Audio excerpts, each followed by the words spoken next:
Hello and welcome to On Landscape. Any questions? We are usually here with Joe Cornish, myself, and a guest. And our guest this issue is Theo Bosboom. Hi, Theo. Hi, good afternoon. And we normally have Joe Cornish with us, but unfortunately, Joe Cornish has had an accident whilst walking down a hill. Took a bit of a tumble, so he's in a neck brace at the moment. He seems to be doing well, but he wants to try and rest as much as possible. So the wonderful Mark Littlejohn has stepped in as a pseudo Joe Cornish. How do you feel about being Joe Cornish for the day, Mark? Well, as long as it could be fitted with an anti-gravity device like Joe does, then that'd be fine. Which maybe is the other week. But yeah, I've spoken to him this morning. Actually, he's in good spirits. He's doing well. Excellent. That's what we like to hear. Right. Well, we have a bunch of questions from people, and I'm not going to go through them in order here, but let's start off with something that would have been asked to Joe. Somebody called Rich Rooney asked about pre-visualization, or is it just visualization? In terms of, he's talking about a recent article by an American landscape photographer who said he plans everything. He knows pretty much exactly what he's going to take before he arrives to a location. And the question was around how often or whether you ever approach landscape photography like that. Theo, what are your thoughts on post visualization? For me, it happens sometimes. Usually when I'm taking a walk or running or under the shower, sometimes I have an idea for an image. And if I would be able to draw, I could even point it out quite adequately, but I can't, so it stays in my head. And sometimes then I'm able to find the image I have in the head, but it's not my normal way of working.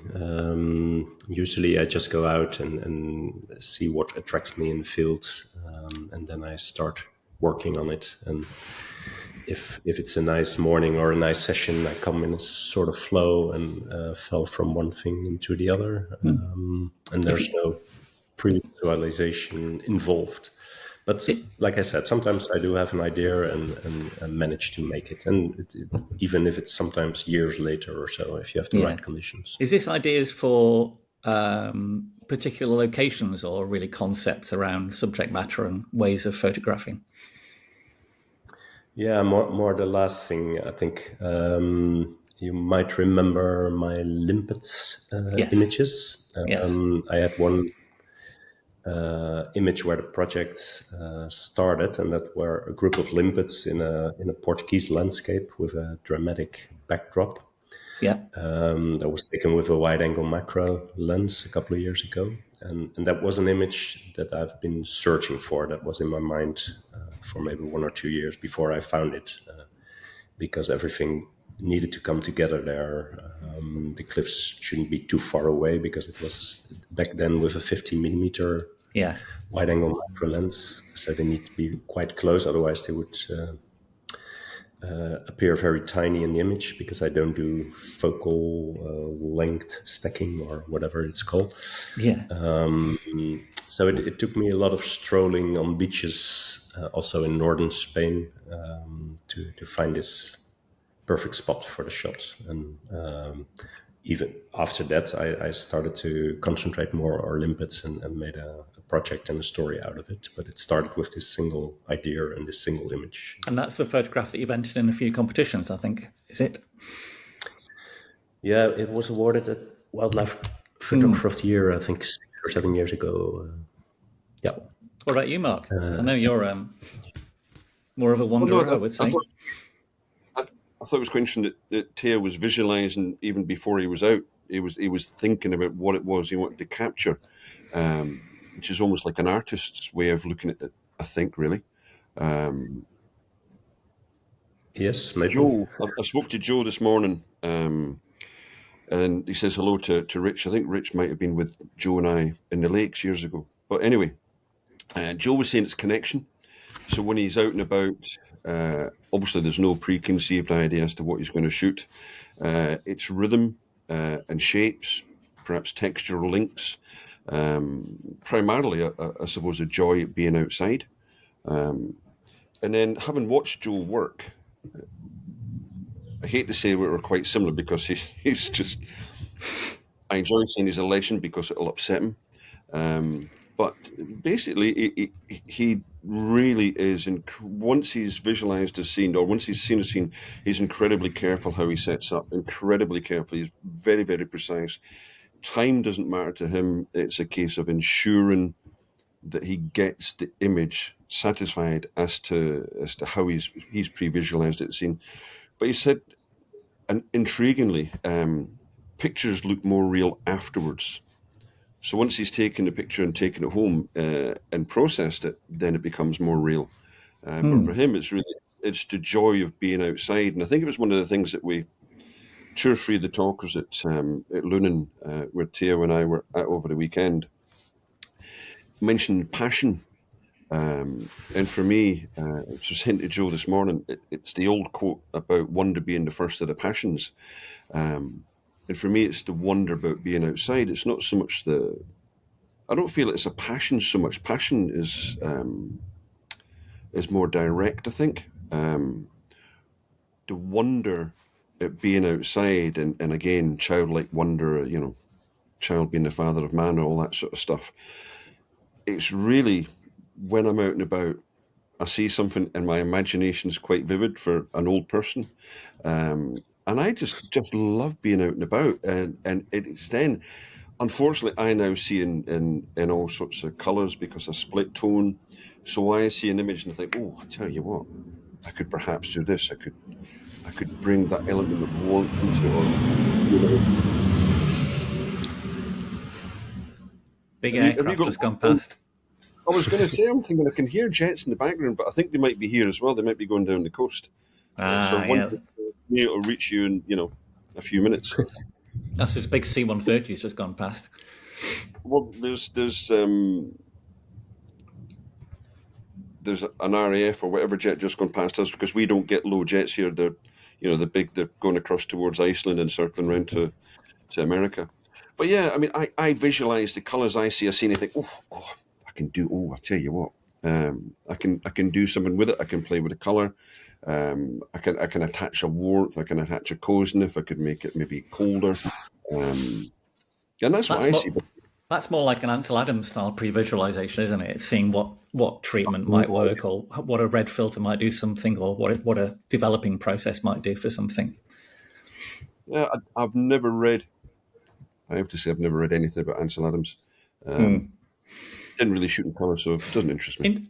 Interesting on your seaweed photographs. Let's say that's a little project there. Did you walk away from those very often and come thinking, well, actually that might work, but it hasn't before, and have an idea of potential, concepts stuck in your head? It was really that was occasion where you really had to shoot quickly, which helped obviously me. I think I mentioned it at the weekend when I was talking. The way I learned photography, being on a boat, traveling at 20 kilometers an hour, and just seeing something, framing it, shooting it, moving on, and that helped with the seaweed. So you would see something, and there would be an element of beauty within that small scene, and that's what I'd be capturing. So it could be a curve, it could be the layering, it could be perhaps just a golden soft sheen, because obviously the sea is just retreated. The seaweed's still damp, it's still moist, so you've got maybe a soft sheen. Sometimes you'd be there and the sun would come through and it'd be pointless because it would be too bright. Other times the wind would be getting in the way because it would just flutter the seaweed, and obviously I'm handheld, I'm shooting quite slow speeds. But your visualization, your sort of period of pre-visualization to shooting and moving on is a matter of seconds. Yeah. Yes. You've really got to bang, see it, frame it, decide what you're going to frame, decide what's important. Because again, if you're shooting at 400 mil and you're standing 6 or 7 feet away, you've got to decide not only what is it that attracted you, but because you've got a limited depth of field, because I'm not focus stacking, you've got to decide very, very quickly what it is about that scene that captured your heart, that Yeah. basically made you fall in love a little bit with it. And then it was a case of, right, that's the section I like. What angle's going to be best? Get to that angle. So I'd look completely stupid on the beach because it'd be Monty Python Ministry of Funny Walks, because I'd be trying to get into a position to take the shot, and also staying still enough to take the shot. But once you'd done that, if it was an awkward position, I'd maybe take two or three, because you never know, and then I'd move on to the next one. So my pre-visualization was a bit different from Joe's. Joe's pre-visualization was studied, considerate, compassionate. Uh, Mine was excitable, impulsive, and quick. I've chatted with We really, I've chatted with Joe a little bit about this before, and some other photographers. And there's an expectation, I think, in beginning photographers that the professionals have these big preconceived ideas about what they want to find in locations. But when I've spoken to people, it seems more like that they have a bank of things in the back of their head that are patterns that they might like. Yes. But these aren't things that are conscious when you're looking for pictures. But every now and again, you'll be looking around a landscape and something will click and go, that matches something I've thought about before. Does that make sense, Theo? Yeah, absolutely. I think that is how it works for me in most cases. And that's sometimes frustrating if you teach to other photographers, because it's a more it's hard to get a grip on it, and also hard to explain sometimes what happens. And indeed, I believe it's in the back of your head, or maybe you could call it intuition. You feel something, and that is a sense of wonder, like Mark said, an visual attraction to your subject or to the landscape, and then you usually just start going. For me, it's not a rational process. I also usually work very quickly. Also, try to be careful in my compositions, and it can mean that I'm busy with one image for half an hour or even an hour, just with minor improvements, if I really believe in the idea or in the thing that I see through my viewfinder. But it's not a very conscious process for me. It goes without thinking, and maybe experience also helps a bit. But the main thing is the visual attraction and trying to capture that feeling that it invokes. yeah. Daniel Eek asks about trends in photography. And I know we've talked about this in the past, Theo, particularly in relation to the move towards more intimate photography that's happened. Mm-hmm. But I'm wondering if Daniel's asking about are there any trends that you follow, or even are there any trends that you react against, to say I'm going to try and do something different because there are trends like that? Well, I'm not so occupied with trends usually. When I do write an article for On Landscape, I sometimes try to zoom out and have a look at what's happening in landscape photography. But it's not so much influencing my own work, I guess.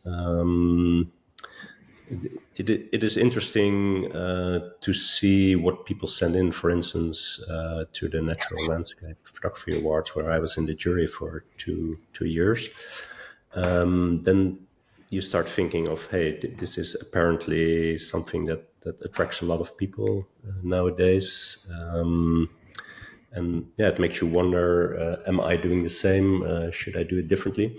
Because I like to think and consider every now and then if what I'm doing is still fresh, because it's important for me. It's also related to the theme of creativity and originality, especially in these times where there are so many great images, so many ambitious and qualified photographers that spend loads of time in the field. I think as a professional photographer, it doesn't hurt to sometimes think, okay, is it good that I spent my time in this field, or are there maybe other ways? And it's a part of my profession that I like. I like to try to find new perspectives that haven't been done before, and it's fun to try. So it's not a very calculated approach, but it's something that's in me probably, and yeah, that also goes kind of automatically. Mark, Do you feel? you go on, Mark. I mean, I notice you used the word competitive there to so many other photographers around. Is that something you think about being competitive, or just allowing the nature of your work to speak for itself?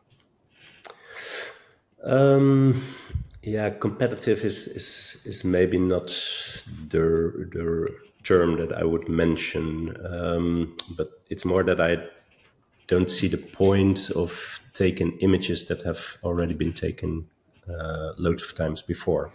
I Mm-hmm. mean, I could go to Iceland again and photograph ice blocks on a black lava beach with the surf coming in. And it's great fun to do. I did it many times in the past, but and my family would love it. But these are not images that you, yeah, dare to show afterwards because Yeah, it's been done thousands or millions of times. yeah. So, of course, this is a very clear example, but there are more examples, I think, of trendy locations, trendy places, but also trendy type of images or subjects that have been done very well by many people. And then, yeah, I maybe pass on to mussels or limpets that are not so popular. Yeah.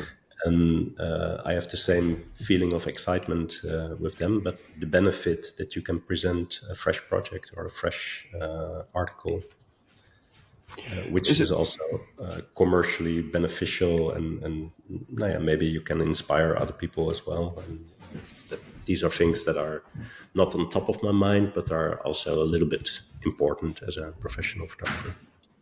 Mark. I noticed that you enter. I mean, you've got some fantastic awards and some amazing competitions. Does part of that thinking also relate to the fact if you're going to enter competitions, then you want to show something new, you want to show something that's not been done before? So is it sometimes thinking about perhaps Wildlife Photographer of the Year or the GDT Awards or whatever? So is that a consideration as well in your thinking in that respect? Well, it surely helps if you enter competitions to have fresh work and original work, because the juries get a lot of great images. And it's, as you know, because I think you were last year in the jury of the Yeah. GDT, it's very hard to pick the best. And often, I think, at least that's my experience as a judge, the element of surprise and to Yeah. seeing something new, or a very well-known subject in a new, depicted in a new way. That's what usually makes you appreciate it and even choose it. But it's not a primary goal for me when I try to find fresh perspectives. It's also if I, for example, make a new book. I'm thinking about a new book about flowers now. All images taken with a fresh perspective. At least I hope. Then I'm very happy if it's a project that hasn't been seen before, because maybe that's the creator or the artist part in my photography, that I like to show something new to the world and to surprise people with new perspectives on subjects that I love, and that I can depict in a very beautiful and unusual way. I think And if I would, if you're producing a book, sorry. it is important to be commercially strong, and some of that comes from novelty and getting people's interest. You know, it's Yeah, I think the book market has become more competitive in recent years. Many photographers have a dream of making their own book, and it means there's more choice. So I guess it is important, although it can also, yeah, be risky if you do something new, like in in art, if it's different than people are used to, then it doesn't necessarily appeal to people. Sometimes it takes time. So this is always a balance that you have to consider. But usually if I'm enthusiastic myself about a project, I just do it and then hope that people will follow me later. Say, Mark, as you were a judge in previous years in a competition, did you find yourself seeing similar styles of image quite often? And do you think that novel stuff stands out when you're seeing so many images? It does when you see something that makes your eyebrows raise, because it makes you stop. Because undoubtedly there are a number of people in photography who influence a huge number of other people, and so you do get almost lookalikes. You get similar things coming through, because I think it's the nature of people trying to do well in the competition. They don't necessarily think about what's best for them. They think about the judging process. They think about who's on the judging panel. Well, maybe not so much that, but they look at what's won well in previous years. So it's nice for, as a judge, to see something that is original and that people have done, and you can see original thought has gone into an image. So, I mean, that's why I have to say I've been looking through Theo's images this morning again, just to.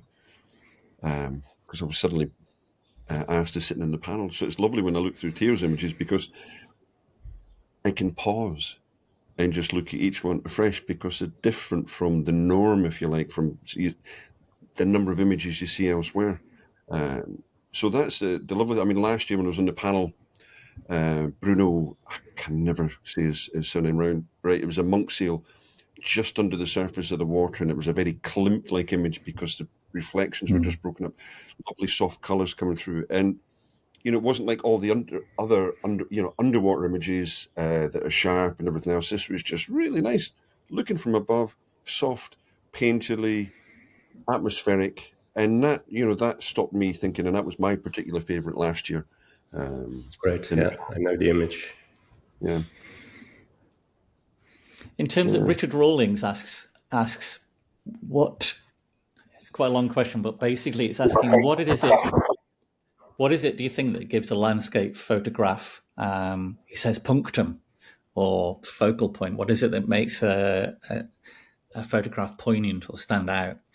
Is there anything that you've recognized as being a factor that does make people stop and think? Theo? Well, Liz. Yeah. I think there are two main things. Of course, the subject needs to be nice, the part of the landscape or part of nature in our case. For me, usually the difference between a good image and a great image is in the composition. If the composition is striking, well balanced, attractive, without any disturbing elements, then I often like it better than other images. It can also be an unusual composition that breaks the so-called rules. And of course, the light can also make or break an image.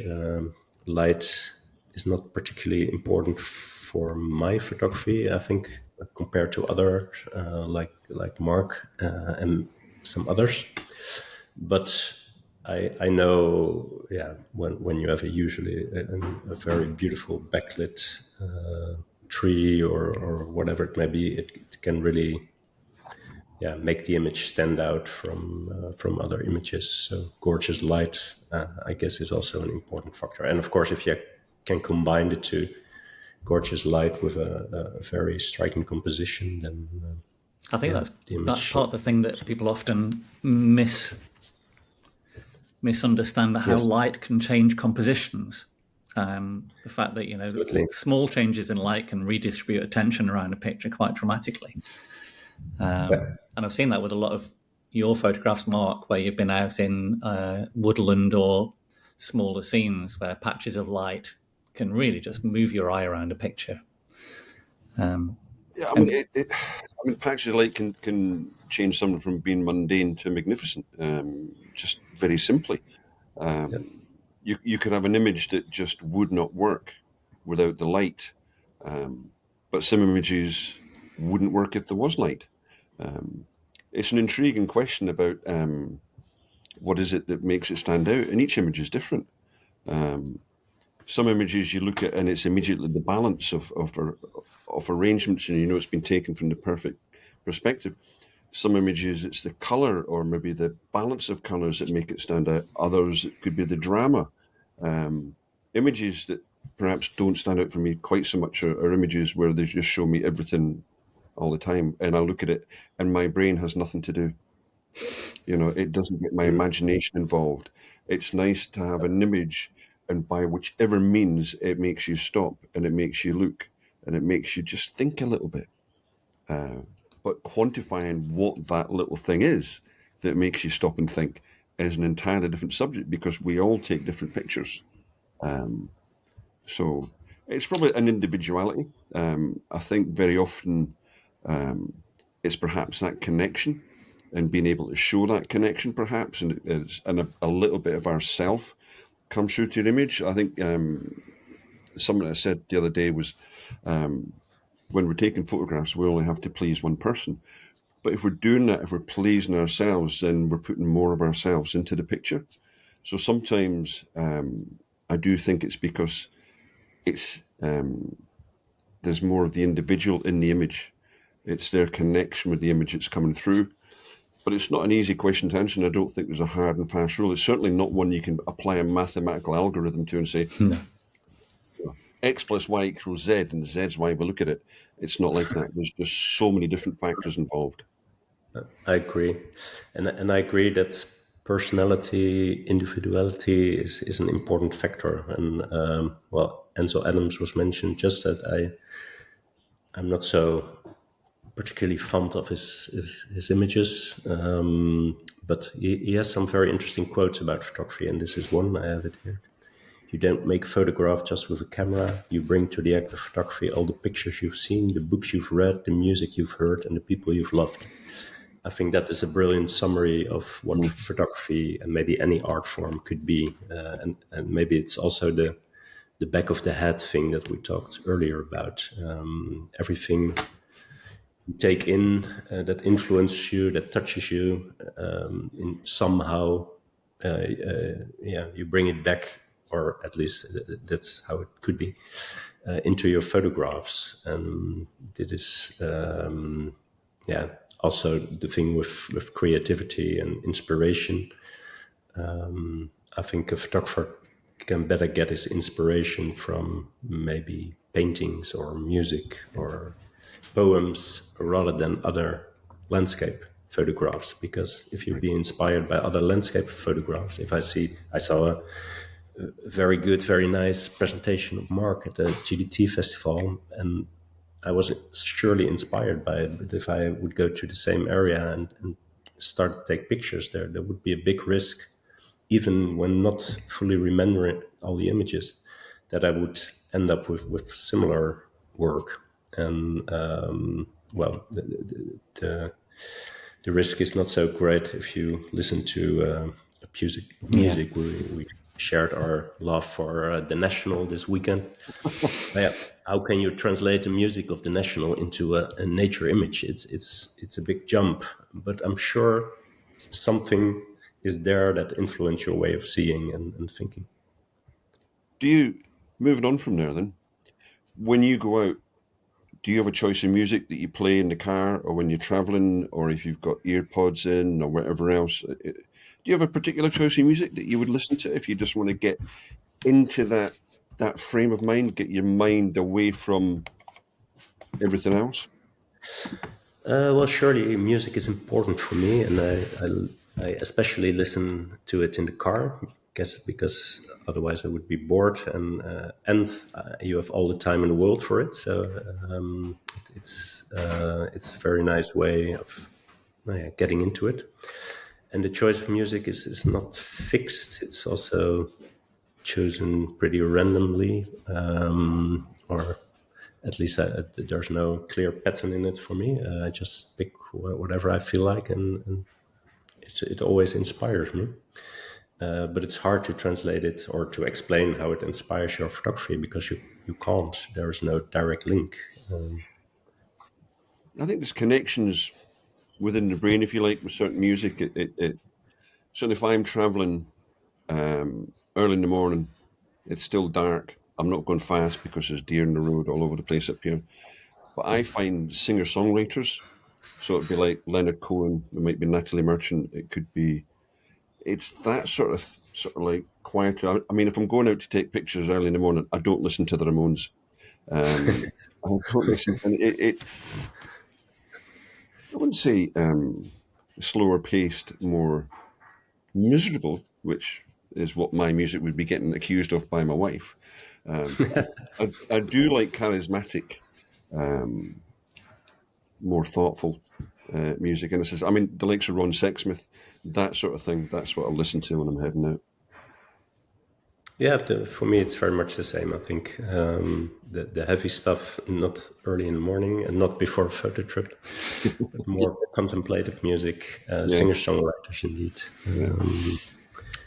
Nick Cave could be one of my choices, but Going there to are see him many in Dublin. others. Going to see him in Dublin in 2 weeks. Yeah, I'm Very jealous. nice. Yeah. And Theo, Did you see sorry? Did you see the presentation of Eric Malm on Saturday at the GT Festival? He was also talking about the relationship between music and images. As a former musician himself, the relationship is maybe a bit more clear and more direct in his work. And I do have his book here. It's all ICM images, as most of you probably know. And there are really some images where you see the musical influence that have a same sort of rhythm. Not all of them, but yeah, it's interesting. I found it interesting because it was the first time that I thought that I saw a direct relationship between someone's It, musical preferences and the images he took. it was as well with him being the conductor, so he was just the movements, the music, pictures in the background. It was excellent. I really enjoyed that. Really Yeah. enjoyed it. in terms of the landscape and the interest in the landscape, you're got a bit of a background in researching things like you research the gullies and canyons or the mussels that you've been working on projects or flooding. Do you think learning more about aspects of the landscape changes the way you see it and the way you react to it? And how does it change it, Yes, maybe? I surely do. Although I must say that sometimes the research with my images is after I took it, just to learn what I photographed, because I don't have a biological background. I was just a simple lawyer with not specific knowledge of nature, also not from my youth. And everything, most of the things I know about nature, I learned through photography. And as a person who usually starts an image or a project with visual attraction to a subject, I often have to do my research afterwards and say, what the heck is this? It looks beautiful, but what is it? When I'm working on a book, especially in the second phase of it, I try to read more into my subject, and sometimes this brings me to new ideas. For instance, I'm working on a book about European canyons, and reading about geology in Europe, because the book is focused on canyons all over Europe. It helps me to choose locations. See, oh, here you have this and that geology that could be interesting, could be visually interesting, could make up a nice addition for the book. So it surely helps, but it also depends a little bit on the subject. Is this when you're trying to fill in gaps in a book or complete and round out the Yeah, ideas that you've developed? yeah, and maybe also to give it a bit of a story as well. That I think this is also a subject we could talk about. Is mere beauty in an image or even in a book enough, or should there be a message or a story? It's a very nowadays topic, Yeah. Mark, especially in nature you were photography. asking a question about that, weren't you, Mark? Well, it was funny. It was something that's come up twice recently. Obviously, I was working with Joe Cornish 2 weeks ago, and then I was in Lunan, and we were sitting talking with Sandra Bartoka. And on each occasion, the subject of there has to be a place for beautiful images, pretty pictures, if you might. Because it was interesting when I talked at Lunan, and I was the last person up. So of the previous maybe 8 speakers, there was maybe 4 or 5 connected into conservation from all corners of the world. So I was going to stand there and show pretty little pictures from my little corner of the world. And in a way, you feel almost selfish. You feel almost like, I'm not worthy. I'm not a good enough human being. I'm just taking little snapshots. But there has to, the discussion was by Joe and by Sandra was there has to be a place for beautiful images. Whether or not that just puts a smile on people's faces, and as I said to you this morning, sometimes before they save the world, we've got to save ourselves. We've got to put ourselves on an equal, an equilibrium. We've got to put a smile on our own faces. We've got to live our own lives. Sometimes it's nice just to perhaps put pretty pictures online and let other people forget the nature of their own lives or their own worries for a moment while they look at an image. And I think, as you said, sometimes it's more prevalent that people might look at a beautiful image and think, well, that's worth saving, as opposed to being shown a distressing image and like moving on quickly. There has to be a balance between the two. I think Really. there's been quite a bit of research, well, not a lot of research, but there's some neuroscience and conservation research topics around what changes people's mind about conservation, what do people react to, and most of them have come back and said it's the beautiful images that engage people the most. It's about what you might lose, and quite often too many doom and gloom messages turn people off. Yeah, that's true. I think it even works like that for me. There are very good conservation photographers like Britta Jasinski who make horrible work. I mean, it's showing the reality, and it's very important. But sometimes it's also for me too much to look at, and then I'd be very happy to look at a couple of beautiful images, and they give you maybe also sometimes a bit more hope. On the other hand, I think it's important, to acknowledge that the nature almost in maybe every country is under pressure, and that we have to do something as humans. But I think you can also put this message into beautiful images, because by showing how beautiful it is, how fragile, how special, how brilliant nature is often, you can also open up people's eyes, especially when there are images from your own country, for instance. I think they're even better to awaken people. What was this taken in this forest where I live close by? Yes, it was. I think one of the most successful conservation images was Peter Dombrowski's image of one of the gorges that was going to be flooded in Tasmania. And that single photograph managed to motivate a lot of politicians to get a dam stopped. So that's cool. Yeah. In terms of books, we had a couple of questions around books and sequencing. And Louis Afonso asked a question for Theo about who should control the book sequencing in terms of yourself or third parties. How useful are editors, and how much of a role should they take? How do you feel about that, Theo? Well, I published 4 photo books up till now. They were all self-published, but also they were all edited by someone else. The first two I did with René Alblas, which is a Dutch editor, and the last two ones I did with Sandra Bartogam, mentioned before, who was a landscape photographer herself.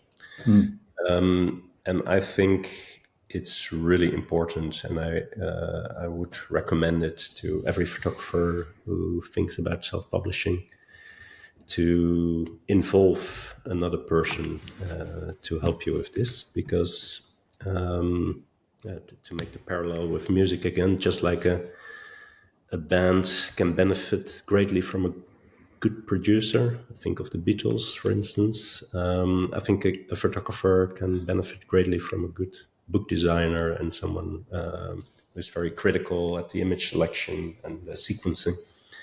And people who know Sandra know she can be very direct and very critical, which You're can be you're going to know what she's thinking, which can be hard sometimes. But I like working with her a lot because, it's out of the way immediately, and you know when she says this is good or I like this. Yeah. She's also very honest, and I had the last two books a really nice process of working with her. Doing mutual suggestions, discussing them, sometimes looking at other images. She obviously did a lot of pairing and suggestions, and I think my books got much better by that. Did she get involved in the ideas stage of the book as well? Was it once you've completed a project and have a lot of work ready to do something with? Usually, I contacted her when I was ready for 90%, and she complained about that both times. Yeah, yeah, Because obviously, it would have been better to involve her in previously. I involved her already in my Kenyan project. Now it's now at 70% or so. okay, yeah, So she was happy with the extra 20%. And yes, it can help too, because if you work alone and if you do everything yourself, it can be sometimes hard to keep the overview and to keep the clear line and to see if the theme is worked out properly and if it's clear to other people if you show your work. And it really helps to just discuss the theme and your way of working, and of course, especially if you show some images as well. it is difficult to judge your own images and assess Sorry? them. It's difficult to judge your own images and assess which work and don't Yeah, work in a I certain think photographers context. are notoriously bad usually in that.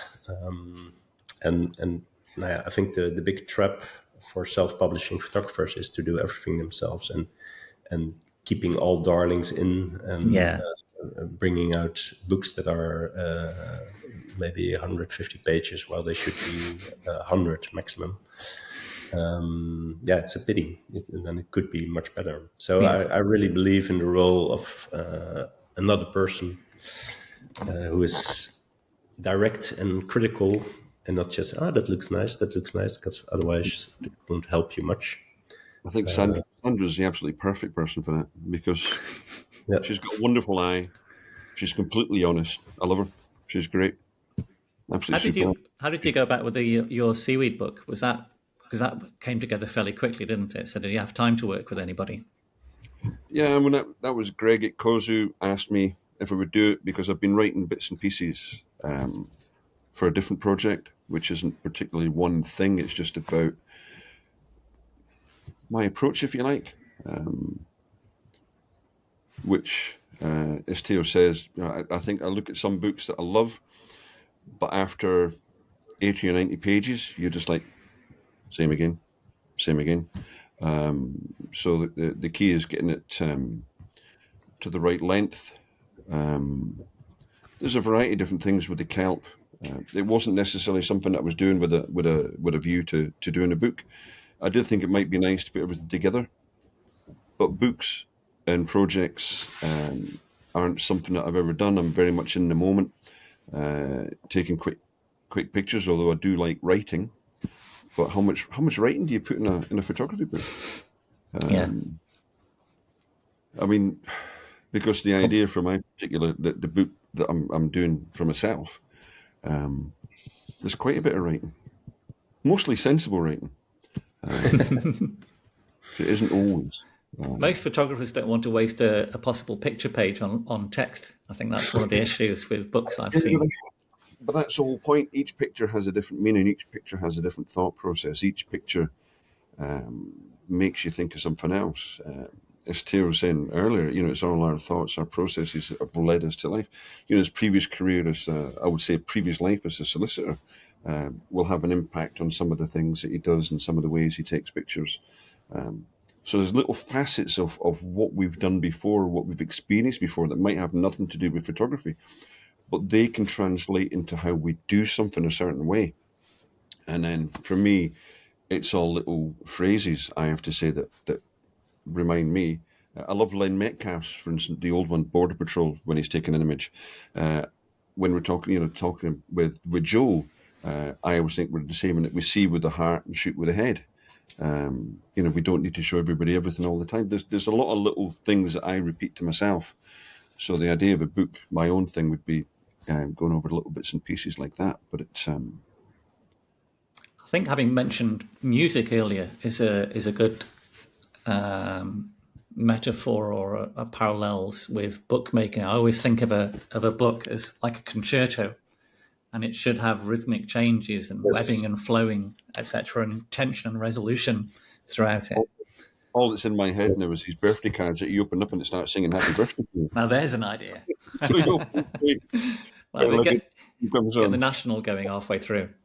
Yeah, but you stay on some pages longer than others. Do you get the same thing with book sequencing for yourself, Theo, in terms of rhythm and changes of tempo, etc.? Yeah, I think so. And I think rhythm is very important, or flow, or whatever you call it, that you, going through the pages, you keep want to go on and will be wondering and be amazed and be delighted every time you see and make you curious about what's next. And if a book doesn't have a good rhythm, then you think, oh, I've seen this before, and why is this one in? And then you lose interest and put it away. Yeah. So it's just like music. If the silent part is too long, then you probably fall asleep. So that's the same in book. You're almost thinking about, you want an interest to like hold your interest and keep you there, but you also want it to entice you to turn the next page. So it's like it's doing two things, isn't it? Really? Yes. Yeah. It's very delicate, I think. And the good and the bad thing is that you have a million options for selection and flow. And, that makes it a very interesting. Alex Nail asked about sequencing in terms of pairs of pictures and how much you think about that. He says he doesn't know anybody who does it better in terms of you and Sandra. So, how important do you think those pairs of pictures are in relation to the overall just sequence of pictures across pages? Well, I think one of the great things of books is that you have this option to show two images together.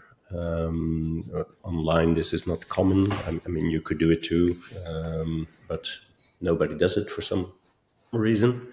I think in a book it works particularly well, and this gives you an extra option to put more of your personality into it, and to pair interesting color combinations, but it can also be other associations or things that link the images together, or it could also be very opposite things that work together because they are so opposite.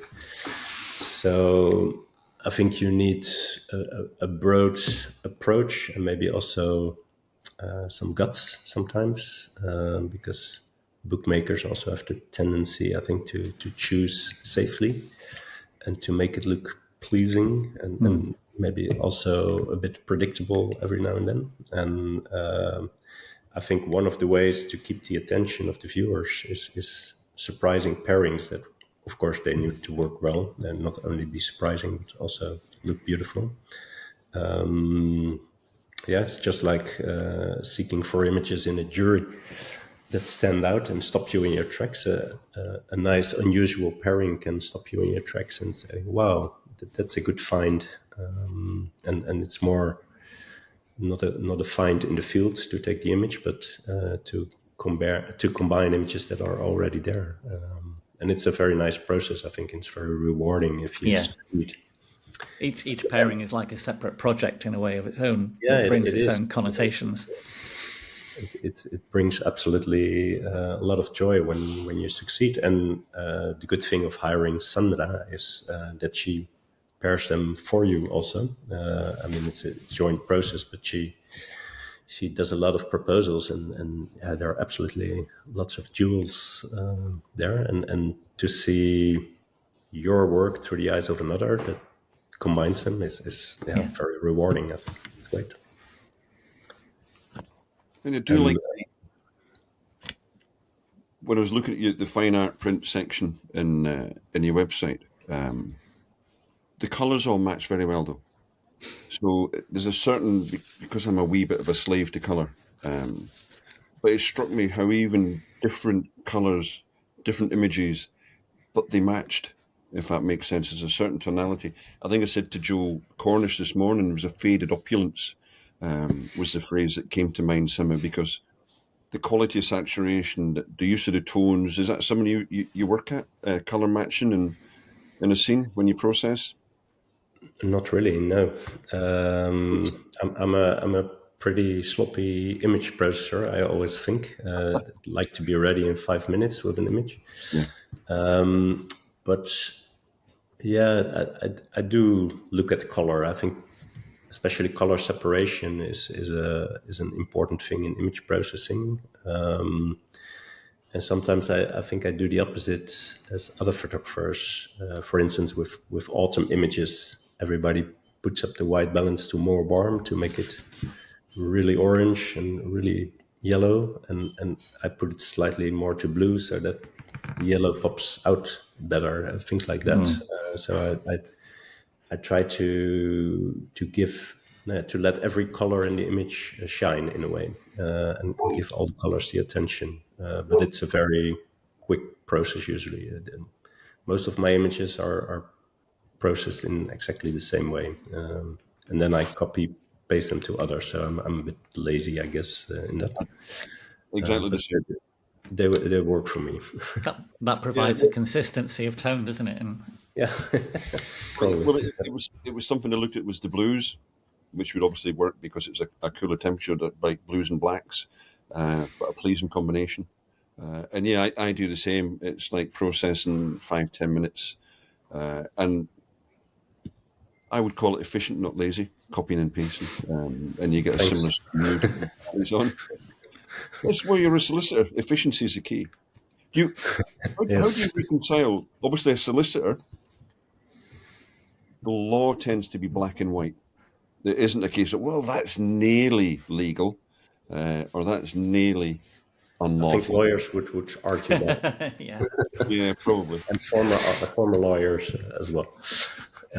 we can But bend that one a bit. sorry? We can bend that one slightly as a lawyer. Yeah. But I think efficient is a good word, and for me, it's also important to keep a certain amount of authenticity. If an image looks, if I work on an image for an hour, I can see it. That this image looks like I worked on it for an hour, and then Yeah, it loses the freshness and the crispness that I look for in my images. I usually overexpose in the field, and this makes it fairly easy to get the colors out and make it a bit darker, and then it's usually ready for me. Of course, sometimes you have a problem image where you can pay a little bit more attention to it, or if you have to focus stack or so. But usually, it's really 5 minutes. Yeah. I've got a question from Henk Goosens. It's probably be the last question. We've got about 5 minutes left, but it's about how long is your research time for a book if you're thinking about a new book, and how long does it take to get to certain stages before you start producing work, perhaps? Or There is not a clear process that could be applied to all the books I made. Usually it starts with a couple of images that I like, or one area I visited, and then I think, is there already a book on? And then I start exploring other places that I could go to. For instance, this Shaped by the Sea book about the Atlantic coast of Europe. It started because I really enjoyed the winter storms on Iceland, and I had been in northern Spain where I enjoyed the coast a lot. And then I thought, that's two great locations. There must probably be more. And so I started working on it. And then when I got more images and visited more places, then the ideas about the book start to take shape. And I first called it the Wild Coast or the Wild Atlantic Coast or something like that. And then it transformed to Shaped by the Sea, which was a bit more interesting and a bit more focused. So focused on what does the sea to the landscape, how does it shape the landscape, either in centuries of erosion or just very fast, some sand patterns that are washed away by the next wave. And then when I had found that theme, then the rest of the project is easier to fulfill and to conclude, because you can look a bit more focused. I think that's good because it's a strong idea that still gives you lots of flexibility with how to work within it. I think in the start of each project, I need this flexibility because I don't want to be blocked in my creativity, and I want to have an open mind to the subject. And probably I also needed this time to get my thoughts clear. Usually it's a bit, I have idea of which direction to go, but it's not very clear. And I need to start photographing to get it perfectly clear in my head. And after I see some images of some trips, then usually it gets more defined.